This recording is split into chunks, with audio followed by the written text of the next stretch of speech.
ಬೀದರ್ನಲ್ಲಿ ಆದಂಥ ರಾಬ್ರಿ ವಿಚಾರ ಟ್ವಿಸ್ಟ್ ಮೇಲೆ ಟ್ವಿಸ್ಟ್ ಪಡೆದುಕೊಳ್ತಾ ಇದೆ. ಎರಡನೆಯ ಸುದ್ದಿ ಮಂಗಳೂರಲ್ಲಿ ಆದಂತಹ ದರೋಡೆ. ಅಲ್ಲೂ ಕೂಡ ನಾನಾ ಆಯಾಮಗಳಿದೆ. ಬಹಳ ಇಂಟ್ರೆಸ್ಟಿಂಗ್ ಆಗಿದೆ. ಯಾವುದೇ ಸಿನಿಮಾಗಳಿಗೂ ಕೂಡ ಹಾಲಿವುಡ್ ಸಿನಿಮಾ ಮೀರಿಸುವಂತಿದೆ ಇಲ್ಲಿ ದರೋಡೆಕೋರರ ಸಂಚು. ಇದರ ಜೊತೆಯಲ್ಲಿ ಮತ್ತೊಂದು ಸುದ್ದಿ ಕೂಡ ಇದೆ. ಆ ಮೂರು ಸುದ್ದಿಗಳನ್ನು ನಿಮ್ಮ ಮುಂದೆ ಇಡ್ತಾ ಹೋಗ್ತೀನಿ. ಮೊದಲನೇದಾಗಿ ಬೀದರ್ನಲ್ಲಿ ದರೋಡೆಯಾಗಿ 3ನೇ ದಿನ ಕಳೀತಾ ಇದೆ. ಆದರೆ ಖತರ್ನಾಕ್ ದರೋಡೆಕೋರರು ಇಲ್ಲಿಯವರೆಗೂ ಕೂಡ ಪತ್ತೆನೇ ಆಗಿಲ್ಲ. ಇದೆಲ್ಲದರ ಮಧ್ಯೆ ಬೀದರ್ ದರೋಡೆ ಹಿಂದೆ ಕಾರಣಕ್ಕೆ ಸಿಕ್ಕಿದ್ದು ಬಿಹಾರದ ನಟೋರಿಯಸ್ ಗ್ಯಾಂಗ್ ಒಂದರ ಕರಿನೆರಳು. ಹೈದರಾಬಾದ್ಗೆ ಬೈಕ್ನಲ್ಲಿ ತೆರಳಿದ ಇಬ್ಬರೂ ದರೋಡೆಕೋರರ ಎಕ್ಸ್ಕ್ಲೂಸಿವ್ ಸಿಸಿಟಿವಿ ದೃಶ್ಯಗಳು ಕೂಡ ಸಿಕ್ಕಿದೆ. ಹೋಟೆಲ್ ಒಂದರಲ್ಲಿ ದೋಸೆ ತಿಂದಂತ ಈ ಇಬ್ಬರು ಆಮೇಲೆ ಹತ್ತಿದ್ದು ಆಟೋ ರಿಕ್ಷಾವನ್ನ. ಸಿಕಂದರಾಬಾದ್ ರೈಲ್ವೆ ಸ್ಟೇಷನ್ ಮುಂದೆ ಇಳಿದ ಆ ಘಾತಕರು ನಂತರ ಎಸ್ಕೇಪ್. ಒಂದು ವರದಿ ಇದೆ, ನೋಡ್ಕೊಂಬನ್ನಿ.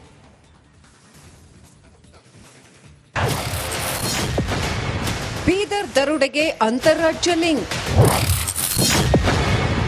ಬಿಹಾರ ಮೂಲದ ನಟೋರಿಯಸ್ ಗ್ಯಾಂಗ್. ಸಿಸಿಟಿವಿಯಲ್ಲಿ ಸೆರೆ ಸಿಕ್ಕ ದೃಶ್ಯ ಮನೀಶ್ನದ್ದು. ಬೀದರ್ ದರೋಡೆ ಕೇಸ್ ಈಗ ಬಗೆದಷ್ಟು ಕುತೂಹಲ. ಒಬ್ಬ ಭದ್ರತಾ ಸಿಬ್ಬಂದಿಯನ್ನ ಗುಂಡಿಕ್ಕಿ ಕೊಂದ ಬಳಿಕ 93 ಲಕ್ಷ ರೂಪಾಯಿ ಕ್ಯಾಶ್ ಹೊತ್ತೊಯ್ದು ಈ ಇಬ್ಬರು ಬ್ಯಾಕ್ಗ್ರೌಂಡ್ ನೋಡಿದ್ರೆ ಎಂಥವರು ಬೆಚ್ಚಿ ಬೀಳ್ಬೇಕು. ಬೀದರ್ನಿಂದ ಬೈಕ್ನಲ್ಲೇ 93 ಲಕ್ಷ ನಗದನ್ನ ಹೊತ್ತೊಯ್ದ ಈ ದರೋಡೆಕೋರರು ಬಳಿಕ ಬಾಲ ಬಿಚ್ಚಿದ್ದು ಹೈದರಾಬಾದ್ನ ಅಫ್ಜಲ್ ಗಂಜ್ ಟೂರ್ ಏಜೆಂಟ್ ಬಳಿ. ಛತ್ತೀಸ್ಗಢದ ರಾಯಪುರಕ್ಕೆ ಖಾಸಗಿ ಟ್ರಾವೆಲ್ಸ್ನಲ್ಲಿ ಟಿಕೆಟ್ ಬುಕ್ ಮಾಡಿಸಿದ್ದ ಈ ಖತರ್ನಾಕ್ಗಳು ಅಲ್ಲೂ ನಿರ್ವಾಹಕ ಬ್ಯಾಗ್ನಲ್ಲಿದ್ದ ಭಾರಿ ಹಣದ ಬಗ್ಗೆ ಪ್ರಶ್ನಿಸಿದಾಗ ಸೀದಾ ಶೂಟ್ ಮಾಡಿದ ಓರ್ವ ಕಿರಾತಕ. ಆಮೇಲೆ ಟ್ರಾಲಿ ಬ್ಯಾಗ್ಗಳಲ್ಲೇ ಹೈದರಾಬಾದ್ನ ರೋಡ್ಗಳಲ್ಲಿ ನಡೆದು ಸಾಗಿಸ್ತಿರೋ ಸಿಸಿಟಿವಿ ದೃಶ್ಯ ಪೊಲೀಸರಿಗೆ ಲಭ್ಯವಾಗಿದೆ.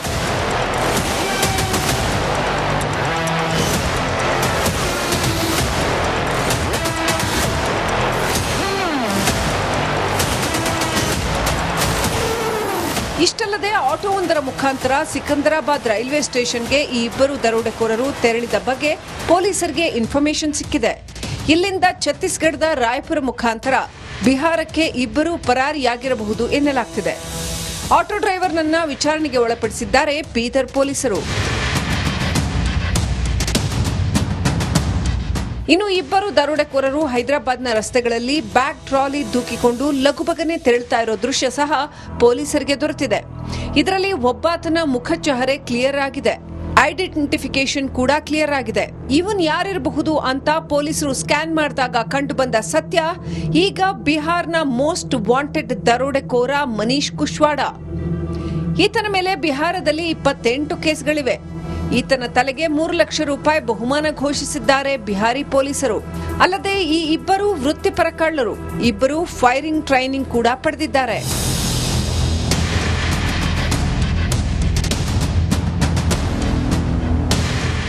ಹಾಗೆ ದರೋಡೆ ಹಿಂದೆ ಬಿಹಾರದ ಕುಖ್ಯಾತ ಅಮಿತ್ ಕುಮಾರ್ ಗ್ಯಾಂಗ್ ಕೈಚಳಕವಿರೋ ಬಗ್ಗೆಯೂ ಪೊಲೀಸರಿಗೆ ಶಂಕೆ ಇದೆ.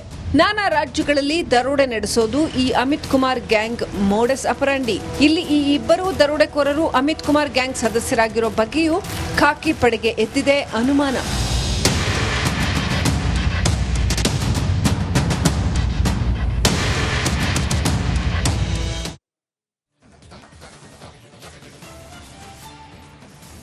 ಬೀದರ್ನಲ್ಲಿ ಈ ರಾಬರಿ ಆಗ್ತಾ ಇದ್ದಂತೆ ಇಲ್ಲಿಂದ ಎಲ್ಲೆಲ್ಲಿಗೋ ಹೋಗುತ್ತೆ ಅಂತ ಎಲ್ಲರೂ ಅಂದ್ಕೊಂಡಿದ್ರು. ಬೀದರ್ನಿಂದ ಹೈದರಾಬಾದ್ನಿಂದ ಅಫ್ಜಲ್ನಿಂದ ಸಿಕಂದರಾಬಾದ್ನಿಂದ ಈಗ ಬಿಹಾರ್. ಸೊ ಟೋಟಲಿ ಬೀದರಿಂದ ಬಿಹಾರ್ ವರೆಗೂ ಕೂಡ ಇದರ ಲಿಂಕ್ ಸಿಗ್ತಾ ಇದೆ. ನೋಡಿ, ದರೋಡೆಕೋರರು ಇದ್ದಾರಲ್ಲ, ಅಂತಿಂಥ ದರೋಡೆಕೋರರಲ್ಲ, ಸಖತ್ ನಟೋರಿಯಸ್ ಇವರು. ಯಾಕೆ ನಟೋರಿಯಸ್ ಅಂತ ಹೇಳ್ತಾ ಇದ್ದೀವಿ ಅಂತಂದ್ರೆ, ಒಂದು ಜೀವದ ಮೇಲೆ ಜೀವಕ್ಕೆ ಬೆಲೆ ಕೊಡದೆ ಅವ್ರಿಗೆ ಯಾರೇ ಅಡ್ಡಿ ಬಂದರೂ ಕೂಡ ತಮ್ಮ ಬಳಿ ಇದ್ದಂಥ ಕಂಟ್ರಿ ಮೇಡ್ ಪಿಸ್ತೂಲಿಂದ ಢಮಾರ್ ಅಂತೇಳಿ ಸುಟ್ಟಿ ಅಲ್ಲಿಂದ ಎಸ್ಕೇಪ್ ಆಗ್ತಿದ್ದಾರೆ.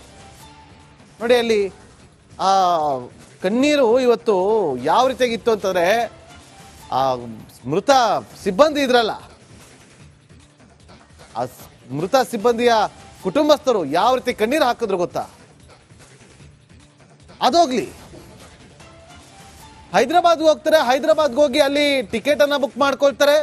ಟಿಕೆಟ್ ಬುಕ್ ಮಾಡಿ ರಾಯ್ಪುರ್ಗೆ ಅಲ್ಲಿ ಚೆಕ್ ಮಾಡಬೇಕಾದ್ರೆ ಪೊಲೀಸರಿಗೆ ಫೋನ್ ಮಾಡಕ್ಕೆ ಅಂತ ಹೋದಾಗ ಮ್ಯಾನೇಜರ್ ಜಹಾಂಗೀರ್ ಅಂತೇಳಿ ಆತನ ಮೇಲೆ ಕೂಡ ಫೈರ್ ಮಾಡ್ತಾರೆ.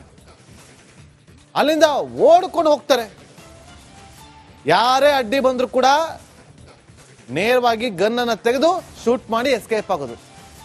ಇದು ಇವರ ಕೆಲಸ. ಹಾಗಾಗಿ ನಟೋರಿಯಸ್ ದರೋಡೆಕೋರರು ಅಂತ ಹೇಳಲಾಗ್ತಾ ಇದೆ. ಇಬ್ಬರಿದ್ರು. ಈ ಇಬ್ಬರಲ್ಲಿ ಒಬ್ಬನ ಗುರುತು ಪತ್ತೆ ಹಚ್ಚಿದ್ದಾರೆ ಪೊಲೀಸರು. ನೋಡಿ, ಒಂದು ಕಡೆ ಕರ್ನಾಟಕ ಪೊಲೀಸರು, ಮತ್ತೊಂದು ಕಡೆ ತೆಲಂಗಾಣ ಪೊಲೀಸರು. ಇಲ್ಲೊಂದು ಪ್ರಕರಣ, ಅಲ್ಲೊಂದು ಪ್ರಕರಣ. ಯಾರು ಬೇಗ ಹಿಡಿತಾರೆ ಅನ್ನೋದ್ರ ಮೇಲೆ ಡಿಪೆಂಡ್ ಆಗಿದೆ. ಆದಷ್ಟು ಬೇಗ ಅವ್ರನ್ನ ಹಿಡಿಲೇಬೇಕಾಗಿದೆ. ಅವ್ರನ್ನ ಹಿಡಿದಿಲ್ಲ ಅಂತಂದ್ರೆ ಇನ್ನು ಎಷ್ಟು ಜನ ಅಡ್ಡ ಬಂದ್ರೆ ಅವ್ರ ಮೇಲೆ ಶೂಟ್ ಮಾಡ್ತಾರೋ ಗೊತ್ತಿಲ್ಲ.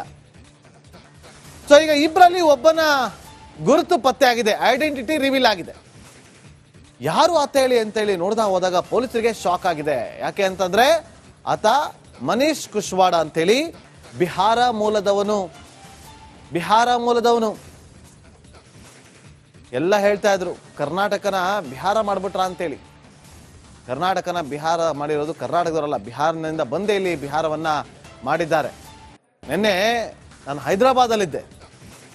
ಹೈದರಾಬಾದಲ್ಲಿದ್ದಾಗ ಆ ಜಹಾಂಗೀರ್ ಮ್ಯಾನೇಜರ್ ಇದ್ನಲ್ಲ, ಆಸ್ಪತ್ರೆಗೆ ಟ್ರೀಟ್ಮೆಂಟ್ ತಗೊಂಡ್ರೆ ಆಸ್ಪತ್ರೆ ಹತ್ರ ಹೋಗಿದ್ದೆ. ಆತನ ಕುಟುಂಬಸ್ಥವನ್ನ ಆತನನ್ನ ಮಾತಾಡ್ಸೋಣ ಏನಾಗಿದೆ ಅಂತೇಳಿ. ಅಲ್ಲೊಬ್ರು ಬಂದ್ರು, ಆಟೋದವ್ರು ಬಂದ್ರು. ಕರ್ನಾಟಕದವ್ರು ನೋಡಿ ಸರ್ ಹೆಂಗ್ ಮಾಡ್ಬಿಟ್ರು ಅಂದ್ರು. ನಾನು ಹೇಳಿದೆ ಕರ್ನಾಟಕದವ್ರು ಅಲ್ಲಯ್ಯ ಮಾಡಿರೋದು, ಬಿಹಾರದವ್ರು ಬಂದು ಮಾಡಿರೋದು ಅಂತ ಹೇಳಿದೆ. ನೋಡಿ ಬಿಹಾರದ ಲಿಂಕ್ ಯಾವ ರೀತಿಯಾಗಿ ಸಿಗ್ತಾ ಇದೆ ಅಂತೇಳಿ. ಎಲ್ಲ ಅಂದ್ಕೊಂಡ್ರು ತೆಲಂಗಾಣದಲ್ಲಿ ಕರ್ನಾಟಕದವರೇ ಬಂದ್ ಮಾಡ್ಬಿಟ್ರು ಅಂತೇಳಿ. ಅಲ್ಲ, ಮನೀಶ್ ಕುಶ್ವಾಡ ಮೇಲೆ ಆತ ಎಂಥ ನಟೋರಿಯಸ್ ಅಂದ್ರೆ 28 ರಾಬ್ರಿ ಕೇಸ್ ಇದೆ. 28 ರಾಬ್ರಿ ಕೇಸ್. ಈಗ ಒಂದು ಅನೌನ್ಸ್ ಮಾಡಿದ್ದಾರೆ, ಯಾರು ಆತನನ್ನ ಹಿಡಿದುಕೊಡ್ತಾರೋ ಅವ್ರಿಗೆ 3 ಲಕ್ಷ ಬಹುಮಾನ. 3 ಲಕ್ಷ ಬಹುಮಾನ. ಆ ಫೋಟೋಗಳು ಕೂಡ ರಿವೀಲ್ ಆಗಿದೆ ಅವ್ರದ್ದು. ಕೇವಲ ಇವ್ರ ಮೇಲೆ ಕೇಸ್ಗಳಿತ್ತು, ನಟೋರಿಯಸ್ ಇತ್ತು ಅಷ್ಟೇ ಅಲ್ಲ, ಇವರು ಫೈರಿಂಗ್ ಟ್ರೈನಿಂಗ್ ಅನ್ನ ಕೂಡ ಪಡೆದುಕೊಂಡಿದ್ದಾರೆ. ಫೈರಿಂಗ್ ಮಾಡುವಂತ ಟ್ರೈನಿಂಗ್ ಅನ್ನ ಕೂಡ ಈ ದರೋಡೆಕೋರರು ಪಡೆದುಕೊಂಡಿದ್ದಾರೆ. ಬೀದರ್ ದರೋಡೆ ಹಿಂದೆ ಆ ಖತರ್ನಾಕ್ ನೆರಳು ಇದೆಯಾ? ಆ ಖತರ್ನಾಕ್ ನೆರಳು ಯಾವುದು? ಅಮಿತ್ ಕುಮಾರ್ ಗ್ಯಾಂಗ್, ಕುಖ್ಯಾತ ಅಮಿತ್ ಕುಮಾರ್ ಗ್ಯಾಂಗ್ ಕೈವಾಡ ಇದೆಯಾ ಅನ್ನುವ ಪ್ರಶ್ನೆಗೆ ಉದ್ಭವ ಆಗ್ತಾ ಇದೆ. 4 ರಾಜ್ಯಗಳಲ್ಲಿ ಇದೇ ರೀತಿ ದರೋಡೆ ಮಾಡಿರುವಂತಹ ಆರೋಪ ಅಮಿತ್ ಕುಮಾರ್ ಗ್ಯಾಂಗ್ ಮೇಲೆ ಇರುವಂತದ್ದು. ಹಾಗಾಗಿ ಈಗ ಬೀದರ್ ದರೋಡೆಕೋರರಿಗೆ ಖಾಕಿ ಈಗ ಸರ್ಚ್ ಅನ್ನ ಮಾಡ್ತಾ ಇದೆ. ತೆಲಂಗಾಣ, ಛತ್ತೀಸ್ಗಢ, ಬಿಹಾರದಲ್ಲಿ ಸರ್ಚ್ ಅನ್ನ ಮಾಡ್ತಾ ಇದೆ. ಹೈದರಾಬಾದ್ನಲ್ಲಿ ಕದಿಮರಿಗೆ ಒಂದು ರೀತಿಯಲ್ಲಿ ರೋಚಕವಾಗಿಯೂ ಕೂಡ ಚೇಸ್ ಅನ್ನ ಮಾಡಿದ್ರು. ಜಸ್ಟ್ ಮಿಸ್ ಸಿಕ್ಕೇ ಬಿಟ್ರು ಅನ್ನುವಾಗ ಅವರು ಜಸ್ಟ್ ಮಿಸ್ ಆಗಿದ್ದಾರೆ. ಎಸ್ಕೇಪ್ ಹಿಸ್ಟ್ರಿ ನಗರದ ಹರಳೆಯ ವೃತ್ತದಲ್ಲಿ 10:54ಕ್ಕೆ ಗೋಚರ ಆಗಿದ್ದು. ಬೀದರ್ ಹೊರವಲಯದಲ್ಲಿ ಬ್ಯಾಗ್ಗೆ ಹಣವನ್ನ ಶಿಫ್ಟ್ ಮಾಡ್ಕೊಳ್ತಾರೆ. ಡೈರೆಕ್ಟ್ ಸುಲ್ತಾನ್ಪುರ, 9 ಕಿಲೋಮೀಟರ್ ದೂರದಲ್ಲಿರುವಂತಹ ಸುಲ್ತಾನ್ಪುರಕ್ಕೆ ಹೋಗ್ತಾರೆ. ಆ ರೋಚಕ ಚೇಸೇ ಇತ್ತು. ಹೈದರಾಬಾದ್ನಲ್ಲಿ ಕದೀಮರಿಗೆ ಯಾವ ರೀತಿಯಾಗಿ ಚೇಸ್ ಮಾಡಿದ್ರು ಅಂತಂದ್ರೆ ಲಾಕ್ ಮಾಡೋದೊಂದೇ ಬಾಕಿ. ಎಸ್ಕೇಪ್ ಆಗ್ಬಿಟ್ರು ಅಲ್ಲಿ. ಅಷ್ಟೇ ಅಲ್ಲ, ಅವರು ಟಿಕೆಟ್ ಅನ್ನ ಬುಕ್ ಮಾಡಿದ್ಮೇಲೆ 3 ಗಂಟೆ 30 ನಿಮಿಷಕ್ಕೇನೋ ರೀಚ್ ಆಗಿರ್ತಾರೆ ರೋಷನ್ ಟ್ರಾವೆಲ್ಸ್ಗೆ. ನಾನು ಹೋಗಿದ್ದೆ ನೆನ್ನೆ ಇಡೀ ದಿನ, ಅಲ್ಲಿಂದನೇ ರಿಪೋರ್ಟ್ ಮಾಡ್ತಾ ಇದ್ದೆ. ಹೇಗಿದೆ ಅಂತಂದ್ರೆ ಆ ರೋಷನ್ ಟ್ರಾವೆಲ್ಸ್ ಅಂಗಡಿ ಇದು, ಅದೊಂಥರ ಕಾಂಪ್ಲೆಕ್ಸ್ ತರ, ಕಂಪ್ಲೀಟ್ ಕಾಂಪ್ಲೆಕ್ಸ್ ತರ. ಆ ರೋಷನ್ ಟ್ರಾವೆಲ್ಸ್ ಪಕ್ಕದಲ್ಲಿ ಒಂದು ಜ್ಯೂಸ್ ಅಂಗಡಿ ಇದೆ, ಕಾಫಿ ಟೀ ಎಲ್ಲ ಸಿಗುತ್ತಲ್ಲಿ. ಎನಿ ಟೈಮ್ ಅಲ್ಲಿ ಜನ ರಶ್ ಆಗಿರ್ತಾರೆ. ಈ ಸುಮಾರು ಒಂದು 50-60 ಟ್ರಾವೆಲ್ಸ್ಗಳಿದೆ ಅದೇ ಲೈನಲ್ಲಿ. ಅಲ್ಲೇ ಪಕ್ಕದಲ್ಲೇ ಬಸ್ ಸ್ಟ್ಯಾಂಡ್, ಸ್ವಲ್ಪ ಮುಂದೆ ಹೋದ್ರೆ ಹೈಕೋರ್ಟ್, ಅದೇ ರೋಡಲ್ಲಿ ಲೆಫ್ಟ್ ತಿರ್ಕೊಂಡೋದ್ರೆ ಚಾರ್ಮಿನಾರ್. ಈ ರೋಷನ್ ಟ್ರಾವೆಲ್ಸ್ ಇಂದ ಮುಂದೆ ಹೋಗಿ ಲೆಫ್ಟ್ ತಗೊಂಡ್ರೆ ಅಲ್ಲೇ ಅಫ್ಜರ್ಜಂಗ್ ಪೊಲೀಸ್ ಸ್ಟೇಷನ್. ಟ್ರಾವೆಲ್ಸ್ಗಳು ಅತಿ ಹೆಚ್ಚಿರುವಂತ ಜಾಗ ಅದು. ಅಂತ ಜನನಿ ಬೀಡು ಪ್ರದೇಶದಲ್ಲೇ ಇವರು ಫೈರ್ ಮಾಡಿ ಎಸ್ಕೇಪ್ ಆಗ್ತಾರೆ ಅಂತಂದ್ರೆ ಏನರ್ಥ?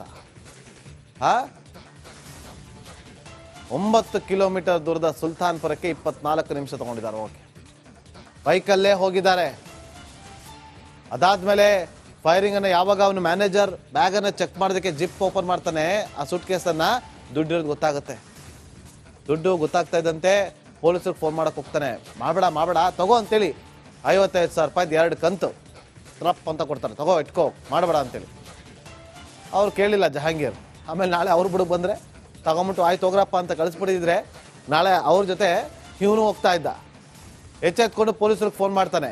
ಪೊಲೀಸರಿಗೆ ಫೋನ್ ಮಾಡಕ್ ಹೋಗ್ತಿದ್ದಂಗೆ ರಪ್ ಅಂತ ಗನ್ ತೆಗೆದು ಶೂಟ್ ಮಾಡಿ ಎಸ್ಕೇಪ್ ಆಗ್ತಾರೆ.